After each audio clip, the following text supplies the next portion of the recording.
अस्सलाम वालेकुम दोस्तों, उम्मीद है आप सब लोग खैरियत से होंगे। आप लोगों का इस नई वीडियो में खुशामदीद करता हूँ मैं, जहाँ पे मैं आपको सिखा रहा हूँ कि किस तरह से आप लोगों को इंग्लिश बोलना सीखनी है।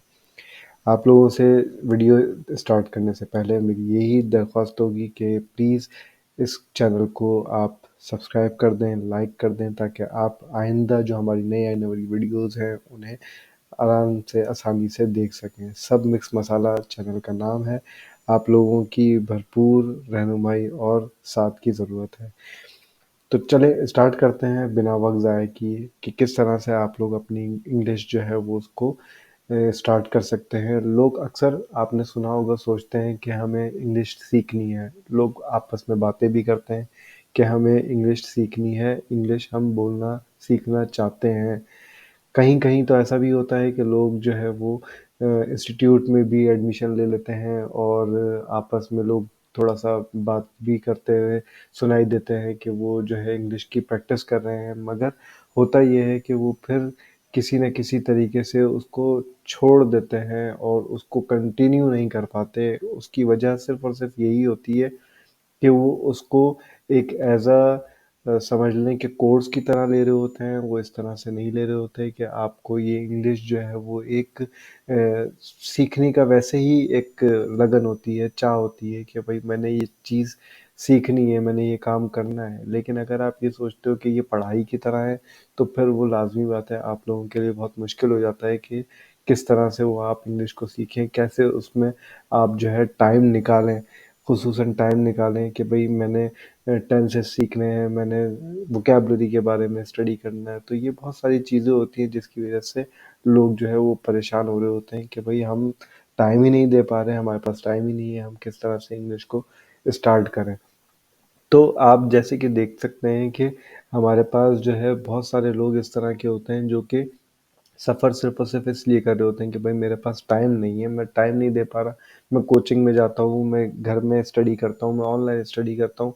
मैं जिस तरह भी स्टडी कर लूँ, लेकिन क्या होता है कि मैं 1 दिन, 2 दिन, 3 दिन कर लेता हूँ, लेकिन उसके बाद फिर मेरे पास टाइम नहीं मिलता या मेरी और दूसरी कोई मसरूफ़ियात होती है जिसकी वज़ह से मैं पीछे हट जाता हूँ।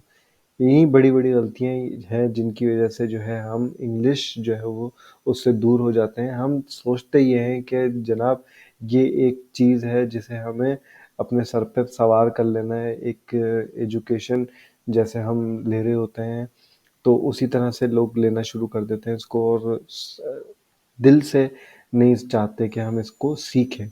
तो इंग्लिश सीखने का जो सही तरीका है वो मैं आपको इसमें बता देता हूँ कि किस तरह से आप जो है वो इंग्लिश सीख सकते हैं, किस तरह से अपना जो वो है आपके जो दिमाग के अंदर एक तो बेसिक इंग्लिश है, एक इंटरमीडिएट इंग्लिश है और एक एडवांस इंग्लिश है, ठीक है? ये 3 तरह की इंग्लिश लैंग्वेजेज़ हैं, जिसके कोर्स जो है नॉर्मली इंस्टीट्यूट में करवाए जा रहे होते हैं और ये बेसिकली होते हैं आपकी इंग्लिश को इम्प्रूव करने के लिए, सीखने के लिए, समझाने के लिए। अरे इसमें मैं एक चीज़ और ऐड करता हूँ, आपने देखा होगा लोगों को कि वो किसी और दूसरे कंट्री जाते हैं, कहीं किसी ड्राइवर की जॉब हो गई है, लेबर की जॉब हो गई है, बहुत सारे लोग हमारे पाकिस्तान, इंडिया, बांग्लादेश से जाते हैं और वो जाने के बाद वहाँ पर काम शुरू कर देते हैं। लेकिन आपको मालूम है कि प्रॉब्लम उनके लिए ये आती है कि वो जब इंग्लिश बोलने लगते हैं तो उनको इंग्लिश नहीं बोली जाती। तो उन लोगों के लिए ये है कि कम से कम उनकी लैंग्वेज जो है वो उनको इतनी आए इंग्लिश कि वो बात कर सकें, समझ सकें और समझा सकें। तो इस लैंग्वेज को कहते हैं सर्वाइवल लैंग्वेज। सर्वाइवल लैंग्वेज का मतलब ये होता है कि आप अपनी गुज़र-बसर कर सको वहाँ पर। इस तरह से आपका जो काम है वो वहाँ पे आराम से हो जाता है। तो इसे कहते हैं सर्वाइवल लैंग्वेज। लेकिन ये जो लैंग्वेज है इसके अंदर आप सिर्फ़ और सिर्फ़ क्या करते हैं कि आप लोग जो है वो आपस में बातें कर रहे होते हैं और अपनी चीज़ों को समझा रहे होते हैं। जैसे लेट्स सपोज़ आप किसी कंट्री के अंदर गए हैं तो वहाँ पे आपको लैंग्वेज के लिए आपको किसी से ब बोलना है कि भाई मैंने खाने के लिए जाना है तो I want to go to eat the food, I want to go this place, I am going there, I am coming at this time. तो इस तरह की जो चीज़ें हैं ये आपको बोलनी होंगी कि जिस तरह से आप अपनी जो सर्वाइवल है लैंग्वेज का वो कर सकें। तो सबसे पहले तो ये चीज़ होती है कि वो भी एक सर्वाइवल वाला जो मोमेंट होता है उसके अंदर हमें अपनी चीज़ों को एक्सप्रेस भी करना होता है और उनकी चीज़ों को समझना भी होता है। ठीक है, उसके बाद बात कर लेते हैं हम बेसिक लैंग्वेज की, बेसिक इंग्लिश की, जो कि इंस्टीट्यूट्स वगैरह में भी पढ़ाई जा रही होती है। लेकिन मैं नॉर्मली यहाँ पे ये सजेस्ट कर रहा होता हूँ लोगों को कि भाई आप डायरेक्टली जो है वो टेंसेस की किताब ना लें, वोकेबलरी की बुक मोटी-मोटी ना लें, कि जिसमें आप खोलते ही आपको नींद आने लग जाती है, फिर वो डाइवर्ट होता है आपका माइंड। जी हाँ, बिल्कुल उस चक्कर में ना पड़ें। बिल्कुल ये जो मैं आपको दिखा रहा हूँ, ये 6 to 10 वीक का जो बेसिक इंग्लिश का कोर्स है, इंटरमीडिएट का, एडवांस इंग्लिश का, तो ये सारे वो हैं जो किताब के अंदर पढ़ाए जाते हैं और आप उसको पढ़ पढ़ के बोर हो जाते हैं। तो मैं मेरा आपसे ये है कहने के लिए कि आप पहले ही दिन से जो है अपनी ग्रामर को सीखना शुरू ना करें, क्योंकि अगर आप ग्रामर के अंदर, टेंसेस के अंदर उलझ जाएंगे तो आप बहुत परेशान हो जाएंगे। तो मैं लोगों को नॉर्मली जो सजेस्ट करता हूँ उसमें ये होता है कि भाई आप लोग जो है स्टार्ट करें अपने जो सराउंडिंग्स हैं वहाँ से। आप लोगों से कम्युनिकेट करना शुरू करें, आप उनसे बात करना शुरू करें, इंग्लिश में बात करें। देखिए, बहुत मुश्किल होता है, मुझे मालूम है कि आप लोगों का एक-दूसरे के साथ, क्योंकि लोग हँसी भी उड़ा रहे होते हैं, मज़ाक भी कर रहे होते हैं कि देखो ये इंग्लिश। तो आप ऐसे सेंस के अंदर आप जो मिरर है, उसके सामने खड़े होके जो इंग्लिश के वर्ड्स हैं वो आप बोल सकते हैं। आप अपनी अल्फ़ाज़ों को इंग्लिश के अंदर, आपकी जो ज़बान है वो उसमें इंग्लिश के अल्फ़ाज़ लेकर आना शुरू करें, वोकैब्युलरी के अल्फ़ाज़ यूज़ करना शुरू करें। जैसे मेरे सामने अगर मेरे करीब में कुर्सी रखी हुई है तो मैं उसको कुर्सी नहीं, मैं चेयर बोलूँ। अगर मेरे पास मेरे बराबर में मेज़ रखी हुई है तो मैं मेज़ नहीं, उसको मैं टेबल बोलूँ। तो मैं मुझे डोर बोलना है दरवाज़े के बजाय, मुझे लॉक बोलना है, मुझे लैंप बोलना है, मुझे खिड़की की जगह विंडो बोलना है। मतलब मुझे इंग्लिश के अल्फ़ाज़ बोलने हैं। स्टार्ट आपने यहाँ से लेनी है ताकि आप अपने आप को इंटरेस्ट फ़ील कराएँ।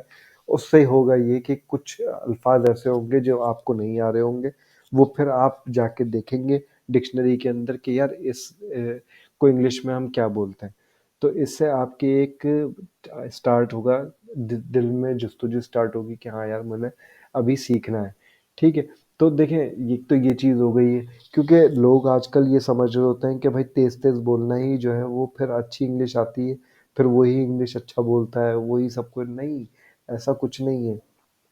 देखिए, आपने बहुत सारे लोगों को देखा होगा कि जो दूसरे मुल्कों के अंदर होते हैं, जैसे चाइनीज़ हैं, जैसे जापानीज़ हैं, इन लोगों को इंग्लिश नहीं आती, ना ये बोलते हैं। अगर इन लोगों को आती है तो ये सर्वाइवल इंग्लिश बोलते हैं बस, इससे ज़्यादा ये नहीं बोलते। तो इन लोगों के लिए सिर्फ़ और सिर्फ़ ये चीज़ होती है कि वो इंग्लिश के ऊपर इतना फ़ोकस नहीं कर रहे होते हैं, वो अपनी लैंग्वेज के ऊपर फ़ोकस कर रहे होते हैं।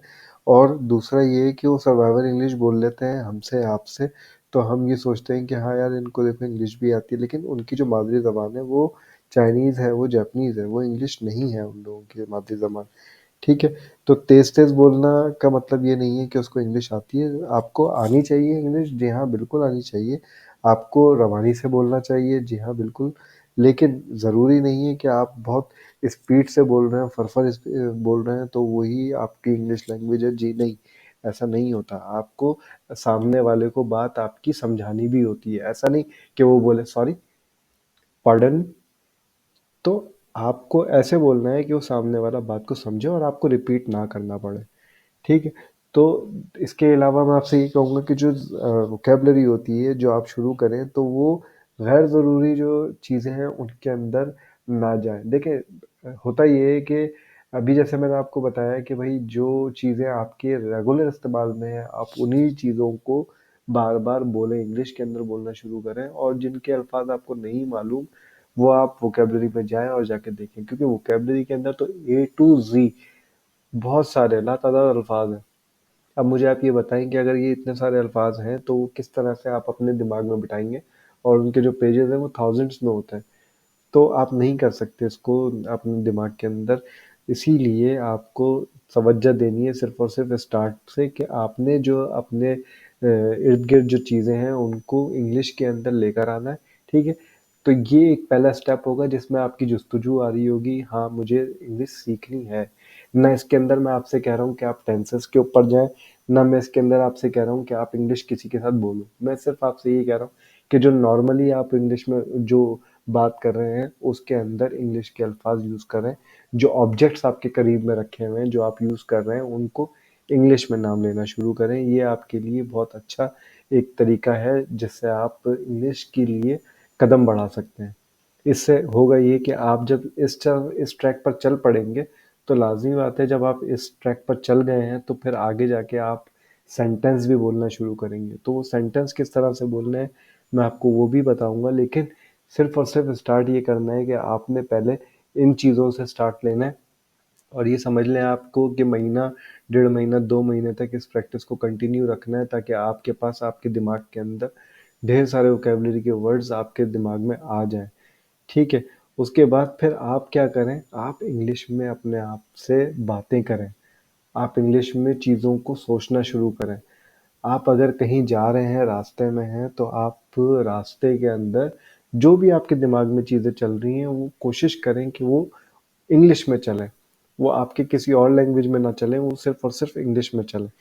तो इससे होगा ये कि आप अपने आप से बातें करना शुरू करेंगे, आपसे आपके अंदर एक कॉन्फिडेंस बिल्ड होना शुरू होगा कि हाँ, मैं कर सकता हूँ, मैं इंग्लिश बोल सकता हूँ। फिर आगे किसी के साथ बात करने की बात तो एक अलग है, लेकिन आपने इससे पहले क्या करना है, वो जो वोकैब्युलरी के वर्ड्स चल रहे हैं, फिर गलतियाँ तो हो रही होंगी आपके दिमाग में जब आप सोच रहे होंगे कि यार ये टेंस जो है मैं किस तरह से बनाऊँगा। तो फिर आप जाएँगे, आप किताब खोलेंगे और देखेंगे कि क्या है, किस तरह से ये सेंटेंस बन रहा है, उन चीज़ों को आप फ़ॉलो करते हुए आगे बढ़ेंगे, ठीक है? तो ये चीज़ ज़्यादा ज़रूरी है कि आपने करना क्या है, टॉपिक्स जो हैं वो आपने ज़हन में रखने हैं, ठीक है? अब जैसे लेट्स सपोज़ कि आप किसी ऐसी कंपनी के अंदर काम करें जिसका काम ताल्लुक जो है वो शिपिंग से है, शिपिंग लाइन से है, तो आपने शिपिंग लाइन की जो अ, वर्ड्स हैं, आपने वो अपने दिमाग के अंदर लेकर आने हैं। तो लेट्स सपोज़ अगर आप शिपिंग लाइन कंपनी के अंदर काम कर रहे हैं, तो आपने शिपिंग लाइन कंपनी के जो नाम हैं, उन्हें आपने इंग्लिश में बोलना है, उन्हें सीखना है, उनकी वोकैब्युलरीज़ को लेकर आना है क्योंकि वो टाइम एक ऐसा है कि 8 से 10 घंटे का है जो आप अपने ऑफ़िस में अपने कोलीग्स के साथ रहते हो, तो आपको वो वर्ड भी इंग्लिश के अंदर आपने बोलने हैं कि ये ये बॉक्स है, डब्बे को बॉक्स बोलें, ठीक है? अब अगर कंटेनर आ रहा है, कोई गाड़ी आ रही है, तो आप कोशिश करें कि आप उसको उसके नाम से बुलाएँ। अगर वैन है तो वैन बोलें, कंटेनर है तो कंटेनर बोलें। अगर ऐसा नहीं कि आप बोल रहे हैं कि जहाज़ आने वाला है, नहीं, आप बोले शिप आने वाली है। तो इस तरह के जो वर्ड्स हैं वो अगर आप इस्तेमाल करना शुरू करेंगे अपनी डेली लाइफ़ के अंदर, टॉपिक के हिसाब से, क्योंकि चीज़ें तो बहुत हैं, दुनिया के अंदर ऑब्जेक्ट्स तो बहुत हैं। लेकिन आप अगर अपने टॉपिक के ऊपर, अपने लिहाज़ से, अपने इर्द-गिर्द की चीज़ों के ऊपर ही फ़ोकस करके काम करोगे, तो आपके लिए आसानी रहेगी। ठीक है। अच्छा, अब क्या है कि जब ये आप ये सारी चीज़ें कर रहे हो, आपके दिमाग के अंदर टॉपिक्स भी चल रहे हैं, आपके दिमाग के अंदर जो सोच है वो भी इंग्लिश में चल रही है, आप जो घर में बात कर रहे हो उसमें भी इंग्लिश के अल्फाज लेकर आ रहे हो, तो वोकैब्युलरी आपके पास अब हो गई है ठीक-ठाक। इंग्लिश के अल्फाज भी आप ज़हन में घुमा रहे हो और बोल रहे हो। तो अब क्या है कि आपको ज़रूरत पड़ेगी लाज़मी, जैसे मैंने आपको पहले कहा कि आपको जाना पड़ेगा बुक की तरफ। अब आपने टेंसेस की तरफ जाना होगा, अब आपकी जुस्तजू खुद बढ़ेगी कि हाँ, मैंने अब जो है वो पता करना है कि यार ये मैंने जो लाइन है ये पूरी बोली है, ये मैंने सही बोली है, गलत बोली है, इसके अंदर टेंसेस कौन से लगे हैं, इसमें सब्जेक्ट कौन सा है, वर्ब कौन सा है, ऑब्जेक्ट कौन सा है, वर्ब की फॉर्म कौन सी है, ये सारी चीज़ें आपको समझ में आना शुरू हो जाएंगी आहिस्ता-आहिस्ता और फिर आप उसी चीज़ों को लाइन बाय लाइन चीज़ों को लगाना शुरू कर देंगे और चीज़ों को देखेंगे, आप खुद समझेंगे कि हाँ, ये चीज़ें क्लियर जा रही हैं। एक वक़्त आएगा जब आप खुद अपने आप से इंग्लिश में रवानी से बात करना शुरू कर देंगे, तो उसके बाद अगला जो स्टेप होगा वो होगा कि आप अपने मिरर के सामने खड़े होके आपके सा इस तरह से जैसे कि आपके सामने कोई बंदा खड़ा हुआ है और आप उससे बात कर रहे हैं। तो उससे क्या होगा कि आपका इंटरनल तो कॉन्फिडेंस बढ़ गया, आपने सोच में आपने बात करना शुरू कर दी, लेकिन अब क्या है कि आपको सामने किसी से बात करके भी तो एक कॉन्फिडेंस लेकर आना है, तो वो फिर मिरर के ज़रिए आप सामने खड़े होंगे और फिर बोलना शुरू करेंगे। स्टार्ट में बिल्कुल अल्फाज नहीं निकलेंगे, समझ नहीं आएगा, अपनी शक्ल देखेंगे आप और देखेंगे कि ये क्या हो रहा है, क्या नहीं। तो वो सारी चीज़ें ऑब्वियसली बहुत प्रॉब्लम करेंगी, लेकिन ये है कि फिर वो स्टेप होता है, उसके बाद फिर और दूसरी तरीके से आपको जैसे लोगों के साथ इंटरेक्शन करनी होती है, आपको ऑनलाइन 2-3 दोस्तों को मिलके कुछ इस तरह के लोग भी आपको मिल जाएँगे जो इंग्लिश आपके साथ-साथ सीखना चाह रहे होंगे। तो आप उनको भी बताएँगे कि किस तरह से सीख रहा हूँ मैं और किस तरह से हम दोनों मिलके इसी तरह से करते हैं काम।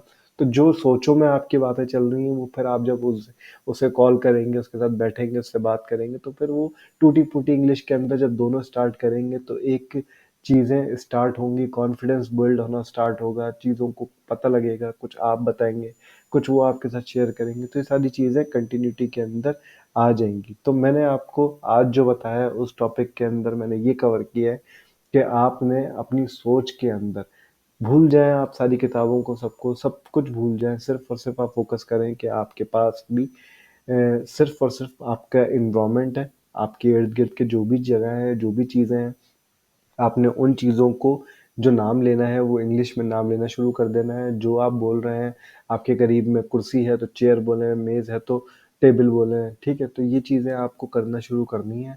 फिर आपके पास आपकी जो ऑफ़िस है वहाँ पर भी यही करना है। सोच जो भी चल रही हो आपकी वो म कोशिश करें कि इंग्लिश में चले। इंग्लिश में जैसे-जैसे सोच चलना शुरू हो जाएगी, आप खुद ही टेंसेस की तरफ भागना शुरू होंगे। अपनी अपनी सोच के हिसाब से कि क्या मैंने वो जो टेंस बनाया है वो सही बनाया है या नहीं, वो आप अपने आप को देखना चाहते हैं कि मैं कहाँ पर खड़ा हूँ, मैं सही हूँ, मैं गलत हूँ। तो वो आप खुद ही आपकी दिलचस्पी पैदा होगी और आप उस तरफ जाएँगे और फिर आप जो है उसके अंदर टेंसेस के ऊपर भी ग्रिप लेना शुरू कर देंगे और फिर आपके किसी फ्रेंड, किसी के साथ मिलके बात करना शुरू करें। तो ये एक ऐसा है जिसके अंदर आप जो है स्टार्ट ले सकते हैं अपनी इंग्लिश को जिसमें आपने कोई किसी कोर्स में, किसी एडमिशन में नहीं लिया, एकेडमी में एडमिशन, आप सिर्फ़ और सिर्फ़ जा रहे हैं और डेली रूटीन जो चल रही है, उसी के हिसाब से आप अपनी जो इंग्लिश है, वो सीख रहे हैं। Thank you for watching the video. Please like and share the video. If you still have not subscribed to my channel, then do it and get more new video notifications. उम्मीद करता हूँ कि आपको ये वीडियो पसंद आई होगी और ये भी उम्मीद करता हूँ कि आप इस वीडियो को अच्छी तरीके से देखेंगे, समझेंगे और इसके ऊपर अमल भी करेंगे। मैंने और भी बहुत सारी वीडियोस बनाई हैं इंग्लिश के रिलेटेड, तो थोड़ा-सा आप मेरे चैनल के अंदर आके देखें कि इसमें मैं और क्या-क्या चीज़ें कर रहा हूँ, क्योंकि मैं इसके ऊपर अभी काफ़ी सारे टॉपिक्स जो हैं वो कवर कर रहा हूँ, तो उम्मीद है कि वो भी आपके काम में आएँगे और मैं आगे भी अब बताऊँगा कि किस तरह से आपने आगे जाके चीज़ों को लेके चलना है और किस तरह से सीखना है। तो ये एक कोर्स होगा जिस तरह का मैं ये आपको करवाऊँगा ईज़िली, जिससे आप आसानी से इंग्लिश सीख सकेंगे। So guys, thank you for watching the video. Please like and share the video. If you still have not subscribed to my channel, then do it to get more new video notifications. Thank you. Bye bye. Allah Hafiz.